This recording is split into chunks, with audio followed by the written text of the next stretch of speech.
Pas 7 muajsh nga përfundimi i hetimeve dhe dërgimi i dosjes nga SPAK, gjykata ka vendosur kalimin për gjykim të çështjes ndaj ish-presidentit Ilir Meta, ish-bashkëshortjes së tij Monika Kuremadi, si dhe 3 pandeorëve të tjerë të akuzuar për korrupsion, pastrim parash dhe fshehje pasurie. Gjatë seancës paraprake të zhvilluar këtë të njëjtë, mbrojtja kërkoi shpadhjen të pavlefshme dhe të papërdorshme të provave, por kjo kërkesë u rrëzua nga gjyqtarja. Me këtë vendim, çështja i hap rrugë fazës së gjykimit, ndërsa pritet për zgjedhja e trupës gjykuese me 3 gjyqtarë që do të shqyrtojnë dosjen. Në lidhje me procedurën, Ilir Meta dhe Monika Kuremadi kanë kërkuar gjykim të zakonshëm, ndërsa 3 pandeor të tjerë, Fatime Kuremadi, Ema Çoku dhe Piro Xhixho, kanë kërkuar gjykim të shkurtuar. Seanca u ndoq edhe nga Meta, i cili ndodhet në mas sigurie që prej tetorit 2024 edhe ishte i pranishëm nga kafazi i qelçt në sallë. Pas përfundimit të seancës, Meta reagoi publikisht duke deklaruar se megjithëse gjykata konstatoi disa nga pretendimet e mbrojtjes, nuk urdhëroi kryerjen e hetimeve të reja të kërkuara.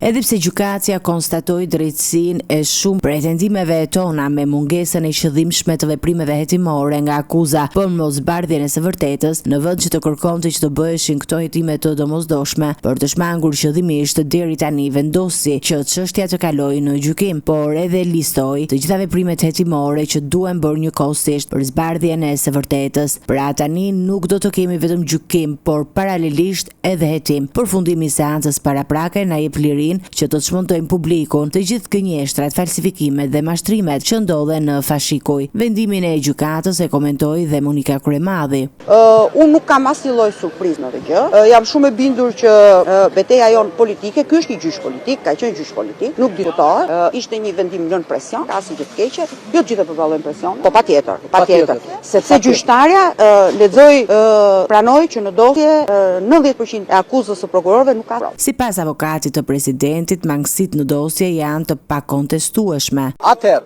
mangësitë e hetimeve, unë po i përmend 3-4 dhe tira i përmend Monika, ka qenë dëshmit që duhet merreshin në Shtetet e Bashkuara të Amerikës, që gjykata i konstatoi, dëshmit që duhet merreshin në Shqipëri, në parlamentin me parlamentarët shqiptar, të cilët gjykata i konstatoi që nga kryeministri zoti Rama dhe të gjithë ata që prononcuan, ideuan ligjin për minerat dhe shumë dëshmi të tjera. Zoja Kuremadi është familjare, është shtëpiake dhe nuk ka kryer asnjë funksion dhe asnjë punë në jetën e saj, vetëm kjo gjykatë mund ta bënte.